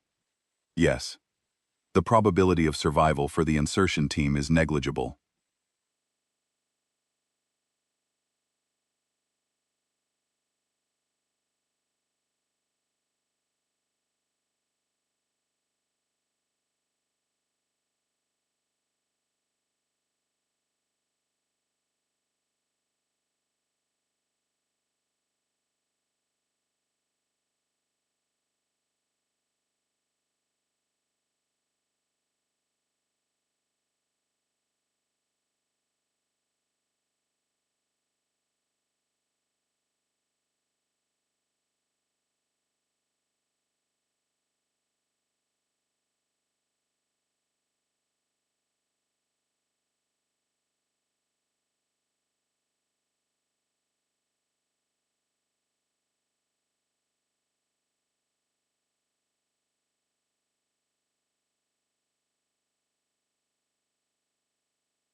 No Kethvari officer would order their soldiers into those conditions.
Even Nira, who had been standing quietly near the medical station, made a sound I had never heard from an Unmar, a sharp intake of breath that her translator rendered simply as distress.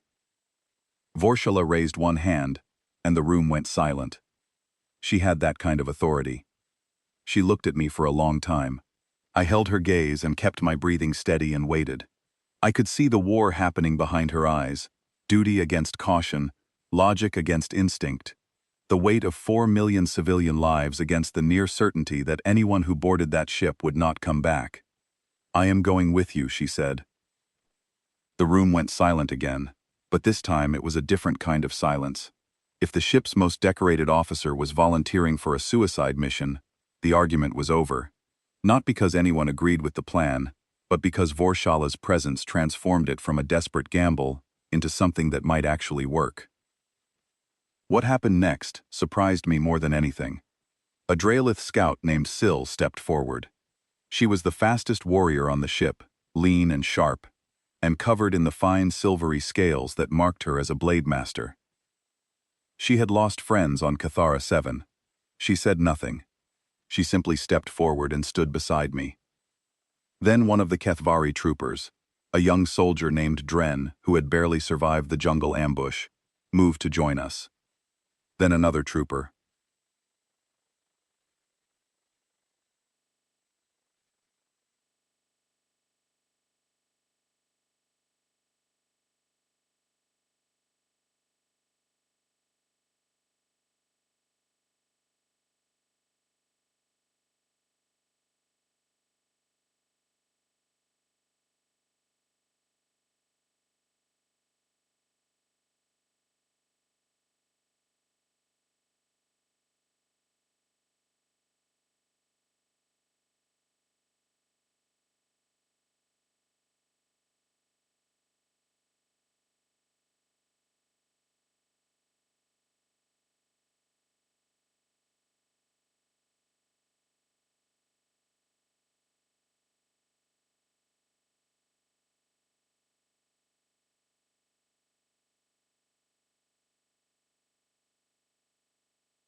"You will need a medic," she said when I looked at her, "and I have not finished studying your biology."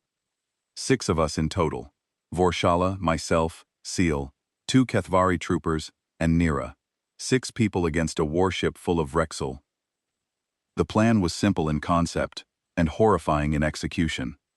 The Valdrius Ascendant would engage the Vrexel fleet head-on, drawing the escorts away from the command vessel.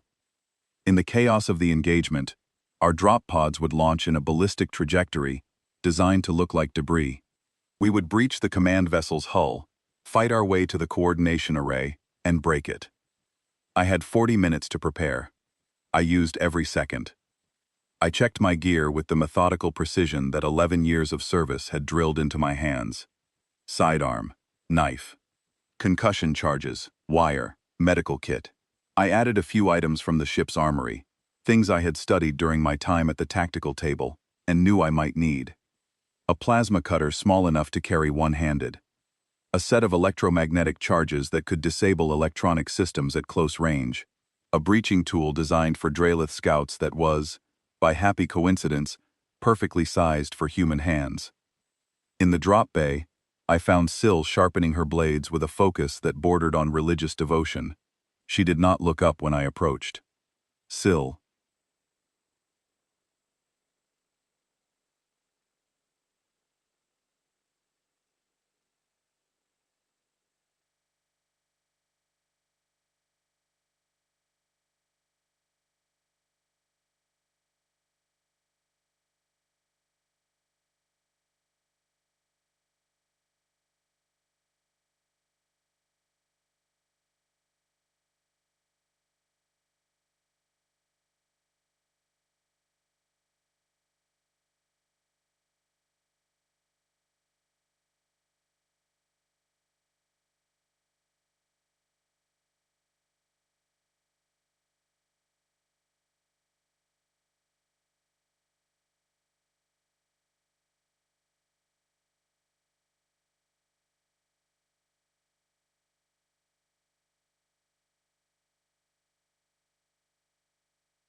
Human.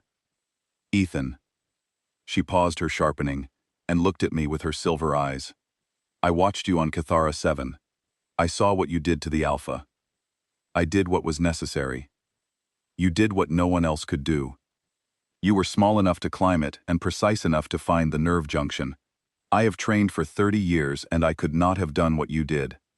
Your skills are different, better, for most situations. Perhaps, she resumed sharpening, but not for this one.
Six coffin-sized capsules, each one barely large enough to hold a single occupant.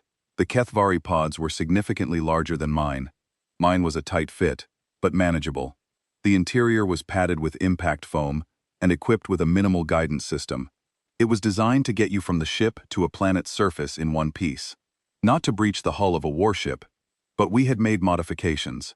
The nose of each pod had been fitted with a thermal lance that would cut through the command vessel's outer armor and deliver us inside like rounds from a gun. Vorshala addressed us in the drop bay before we loaded. She stood before us, bandaged and bruised and magnificent, and she spoke with a voice that carried the weight of everything she was asking us to do. What we attempt today has no precedent.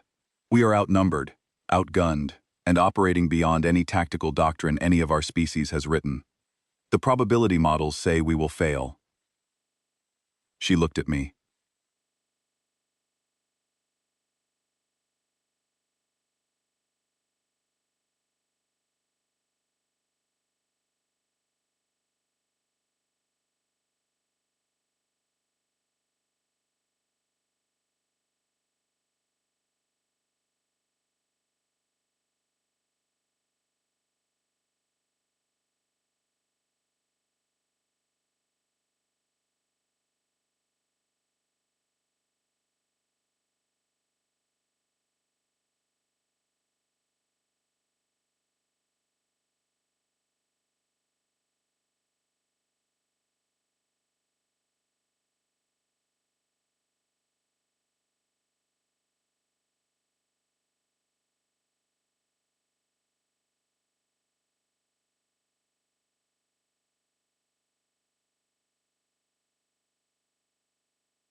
The hatches sealed, the bay pressurized.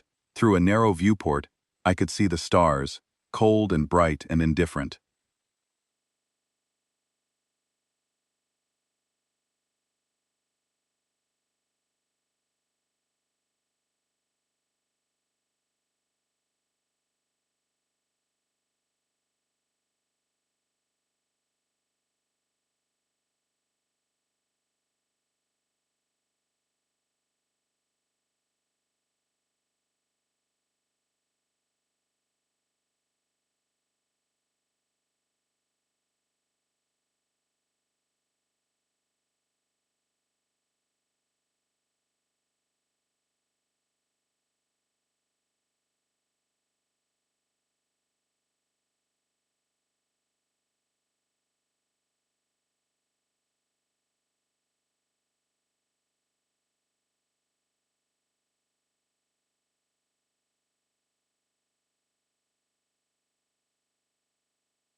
Through the pod's hull, I could hear the muffled thunder of plasma cannons and the sharp crack of torpedo launches.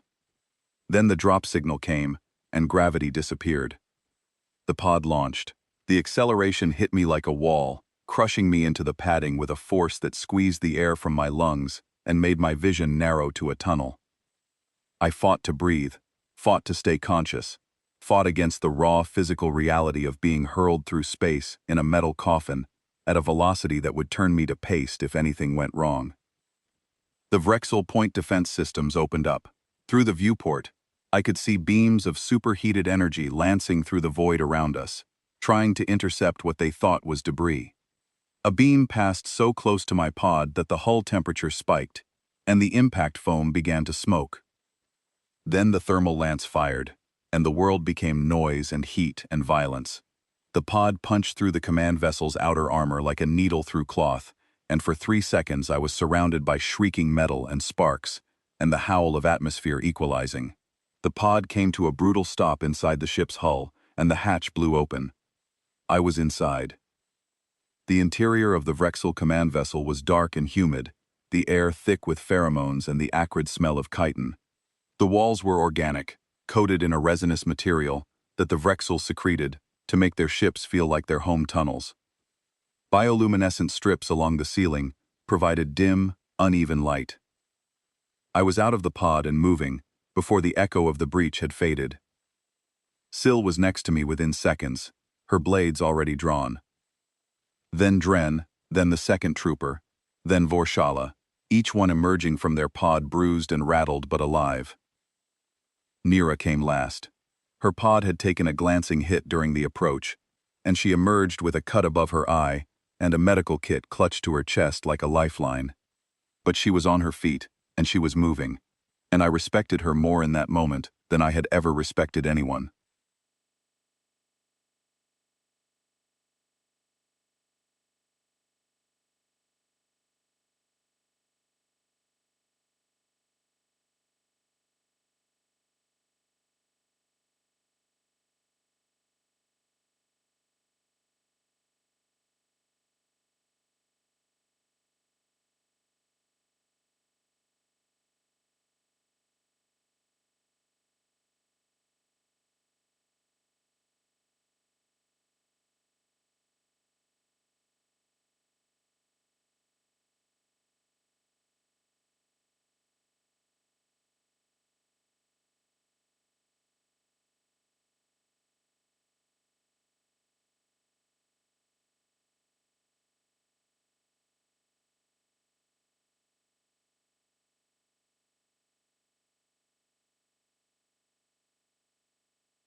The fight through the command vessel was not a battle. It was a hunt. We moved fast and quiet through corridors that twisted and branched like the tunnels of an insect colony. Vrexel warriors patrolled in groups, and we avoided them when we could, and eliminated them when we could not. Syl was devastating in close quarters, her blades moving so fast they were invisible, cutting through chitin with surgical precision. The Kethvari troopers were walking walls of force, holding corridors against counterattacks, while the rest of us pushed forward. And I did what humans do best. I adapted. The ship's layout was not in any database we had access to, so I mapped it as we moved, building a model in my head from the direction of air currents, the slope of the floors, the distribution of lighting, and the frequency of patrols.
We went deeper.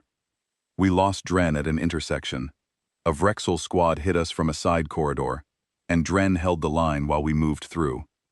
I heard his weapon firing behind us, and then I heard it stop, and then I heard nothing. I did not look back. I could not look back. Syl took a wound that would have killed most species, a Vrexel blade through her side that punched through her scales and into the muscle beneath. She staggered. Nira was on her in an instant, sealing the wound with medical compound and injecting something that made Syl's silver eyes go wide. "Move," Nira said. "You can collapse after we win." Syl moved. We found the coordination array in a chamber at the heart of the ship, a massive organic structure that pulsed with bioluminescent light and hummed with a frequency I could feel in my teeth. It was beautiful in a terrible way, a living machine made of neural tissue and crystal, and something that looked almost like music made solid. It was also guarded by 40 Vrexel warriors. Vorshala looked at me. "Options. We cannot fight 40 of them. But we do not need to. I need 90 seconds inside that chamber. Give me 90 seconds." "How?"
Vorshala looked at the Kethvari trooper beside her.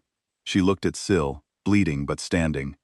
She looked at Nira, who had no weapon and no armor and no business being here. 90 seconds, Vorshala said. She unslung her weapon.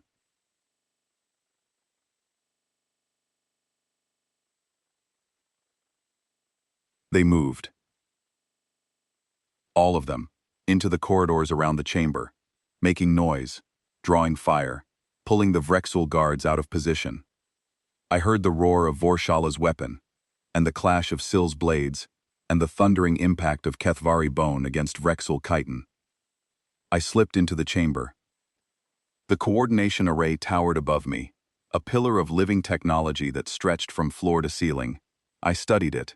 I had 11 seconds of study before I needed to start working, and I used them the way my training had taught me, not looking for what the thing was, but looking for how it could break. I found it.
But if I could disrupt the resonance, if I could change the frequency of the crystals so they worked against each other instead of in concert, the whole system would tear itself apart.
They were designed to disable electronic systems, not organic ones, but the crystals were not organic.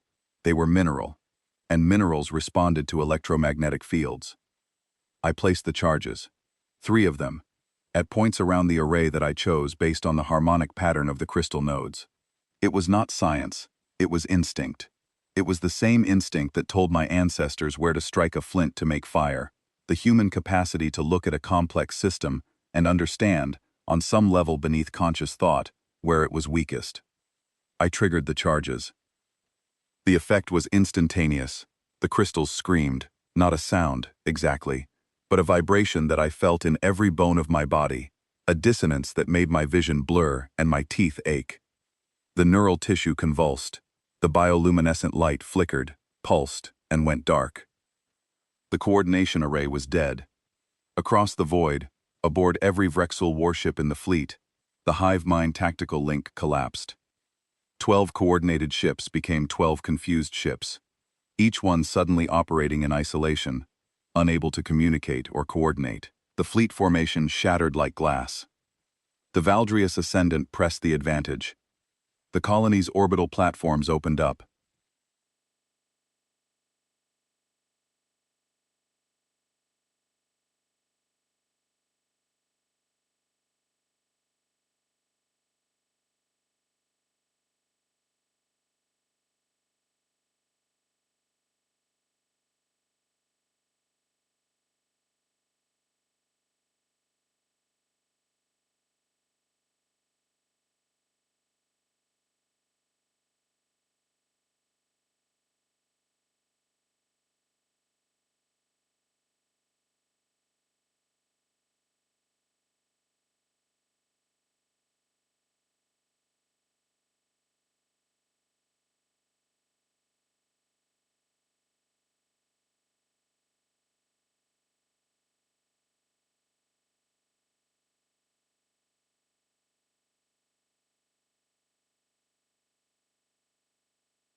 We fought our way out of the command vessel.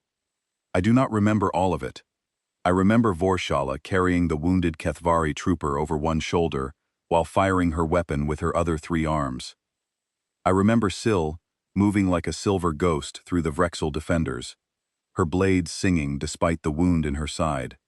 I remember Nira, who had no weapon, throwing a container of medical acid into the face of a Vrexel warrior that came around a corner, and the sound it made. I remember reaching the breach point where our pods had entered, and looking out through the torn hull at the stars, and feeling the cold vacuum pulling at us, and knowing we had to jump. We jumped. Vorshala grabbed me with one arm, and Nira with another, and leaped into the void, using her body as a shield between us and the ship. The Valdrius Ascendant sent a shuttle. We were picked up drifting in the dark, frozen and battered and alive. I remember the shuttle's interior, warm and bright after the cold. I remember Nira checking my vitals and shaking her head in disbelief. I remember the second Kethvari trooper sitting quietly in the corner, staring at the wall with the expression of someone who has seen too much and needs time to process it. I remember Syl, unconscious, breathing shallow, her silver scales dull with blood. I remember Vorshala sitting across from me, her armor cracked and her green blood staining the shuttle's deck, and the look in her eyes when the tactical display showed the Vrexel fleet scattering, broken and leaderless, running from a colony they had expected to devour without resistance. She did not say anything. She just looked at me, and I looked at her, and between us, there was something that did not need words. Respect. Understanding. The knowledge that we had walked into the dark together, and walked back out, and that neither of us would ever see the other the same way again. The colony survived. 4 million lives, untouched. The Vrexel fleet was driven off, its survivors hunted down by the reinforcements that arrived 11 hours after we disabled the array. The science outpost on Cathara 7 was recaptured the following week by a Union task force. Aboard the Valdrius Ascendant, the aftermath was quiet. The wounded healed, the fallen were mourned.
Nira published a medical paper. She told me the title translated roughly to Anomalous Survival Characteristics in Terran Primates, a case study in biological stubbornness.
The blade wound left a scar that she wore openly, refusing regenerative treatment.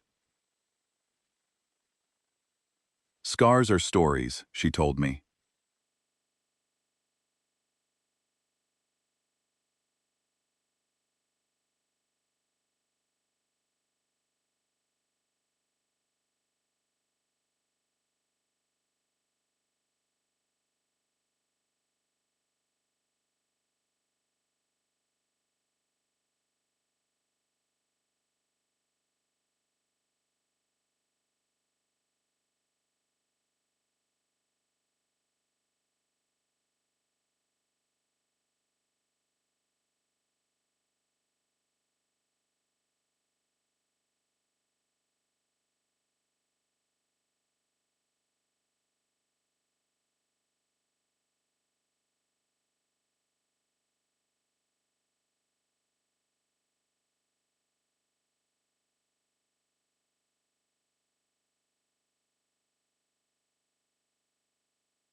Vorshala stood behind her desk and delivered a report that was being transmitted simultaneously to Union Command.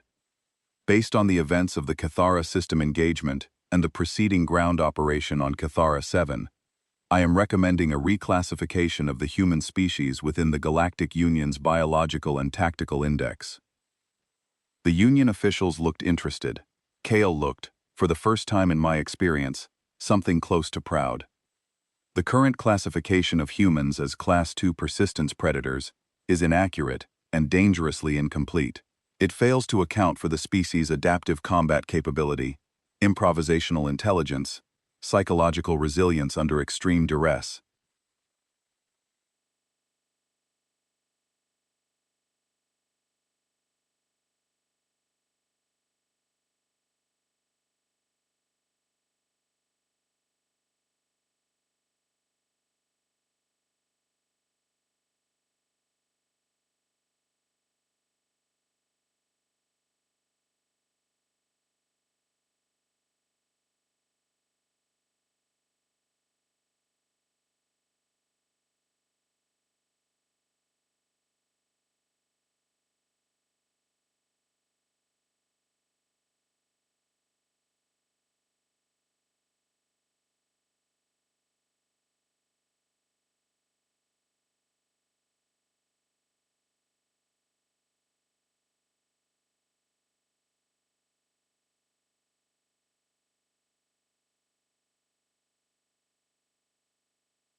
However, the existing framework does not contain a category that accurately describes what humans are.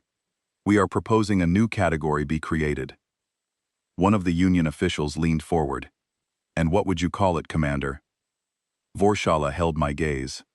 There is an old Kethvari term, Veltharak. It does not translate precisely into common tongue, but the closest meaning is the soft blade, something that should not cut, but cuts deepest of all. The room was silent. I stood there, in my Earth uniform, 5 feet 11 inches of soft skin and dull teeth, and I felt the weight of that word settle onto my shoulders like a mantle. Veltharak, the soft blade. After the meeting, after the officials had signed off and Kale had left with a nod that was almost friendly, Vorshala and I stood alone in her office.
The report will go to every species in the Union. They will read about what you did, and they will begin to understand what humans are. I am just one human. One human was enough. I did not know what to say to that, so I said nothing. Sometimes silence is the only honest response to something that feels too large for words. "What will you do now?" she asked.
"I will get up every morning.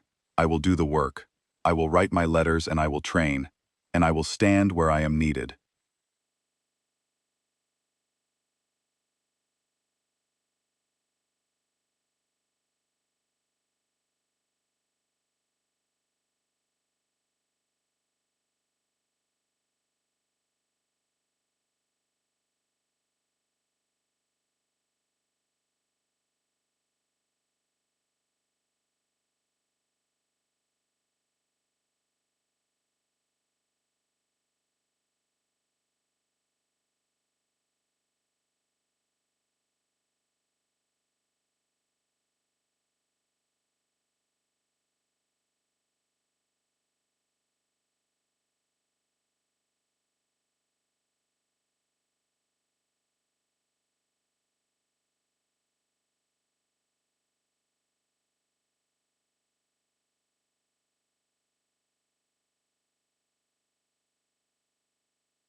On the command vessel, when you volunteered for a mission with negligible survival odds, you were afraid both times? Terrified. And you did it anyway? Yes. Why? I thought about the question. I thought about Grace, and the letters I had never sent, and the scars I carried, and the friends I had buried, and all the mornings I had gotten up, when getting up felt impossible. "Because someone had to," I said. And I was there. That is all it has ever been, Commander. Humans do not have some secret power. We are not the strongest, or the fastest, or the toughest. We just refuse to stand by when something needs doing. It is the most basic thing about us. When we see a problem, we move toward it. When we see someone in danger, we put ourselves between them and the threat. Not because we can survive it, because we cannot live with ourselves if we do not try. Vorshala was quiet for a long time. "I think," she said slowly, "that the galaxy has underestimated your species for a very long time." "Probably," I said. "We are easy to underestimate. We are small, we are soft, and we bruise easily. Most species take one look at us and see something fragile."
But for the first time in 11 years, I did not begin it the way I always had.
They are vast and powerful and ancient, and they come from worlds that make Earth look like a pebble in an ocean.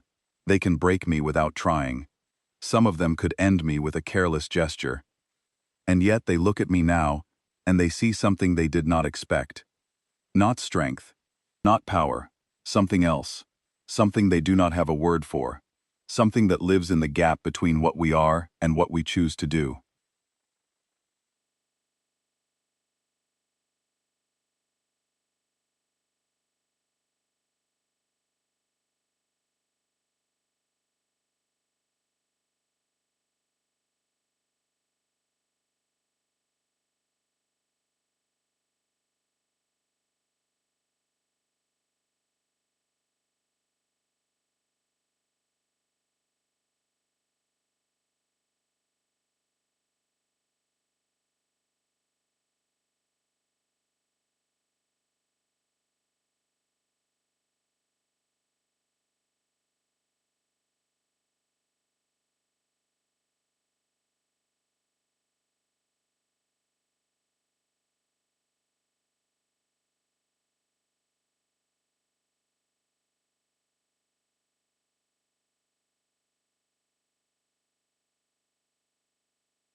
Because we know exactly how much it will cost and we pay it.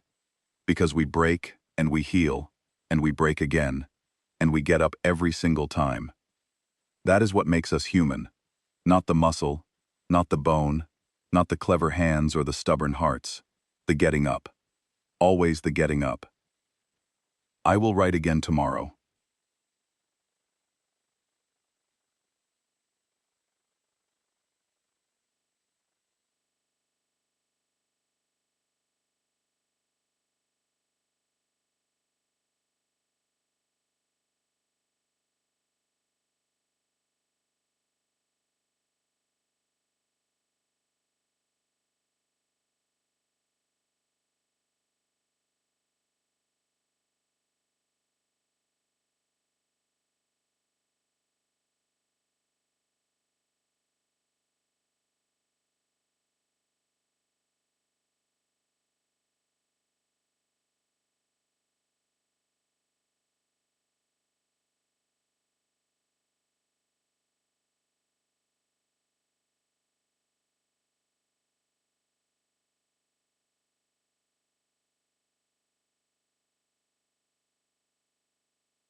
Tomorrow there would be another mission, another challenge, another moment where something needed doing, and someone needed to step forward and do it.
And I would do what humans have always done, what we have done since we stood upright on a dangerous world, and looked at the horizon, and decided that whatever was out there, we would face it.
I would carry whatever needed carrying, for as long as it needed carrying, until I could not carry it anymore.